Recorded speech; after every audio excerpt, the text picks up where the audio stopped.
There are people who are trying to make prophecy happen, like revelation. So instead of looking at it like these things will happen, they're looking at it like we must make these things happen. Which is playing God, even if you believe in the prophecies. And that's... So the people have been talking about this. There's concern that in September there was a story about the red heifer or whatever, and I looked it up, and it's from forward.com. I mean, this is I think .com. It's like a Jewish publication talking about what it could mean. And if it is a pure red heifer, it means they can like purify the ground or whatever. So the fears is that tomorrow something bad happens, and then Israel people will tear down the Al-Aqsa Mosque in Jerusalem or something like that. I don't know enough about it. All I know is there's like a whole lot of weird, like crazy religious stuff going on. Yeah. And tomorrow, which is Friday the 13th, and there's an eclipse on Saturday too, right?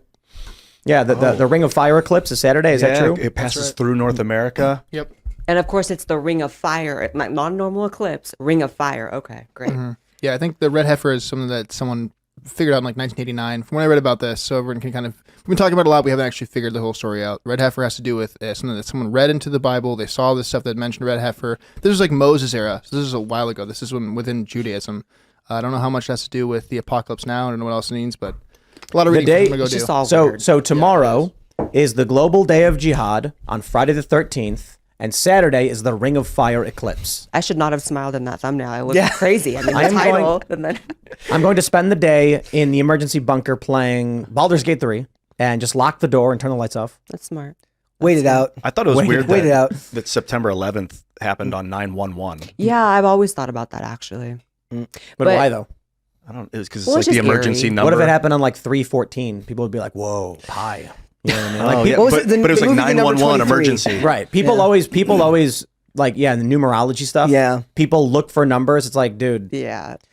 You're going to see a whole lot of things that have the number 17 or whatever. It's like numerical pareidolia. You just read into it what you want. It was very convenient that I kept getting flashed 911 in front of my face over and over and over again on the news. I don't know if that was a coincidence or not.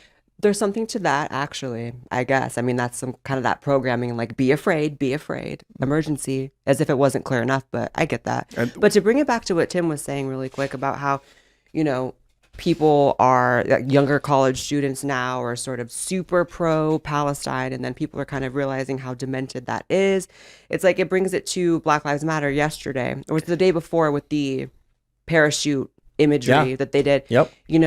That's so sick because there's not even any gray area with that. It's not as if you want to make some sort of nuanced argument that it's even really about Palestine. Now it's just directly about Hamas and directly about the murder that occurred, the murders and the rapes. And they doubled down. Yeah. They came out and they were like, we weren't proud of that, but we stand by the people who will do anything necessary. It's like, right.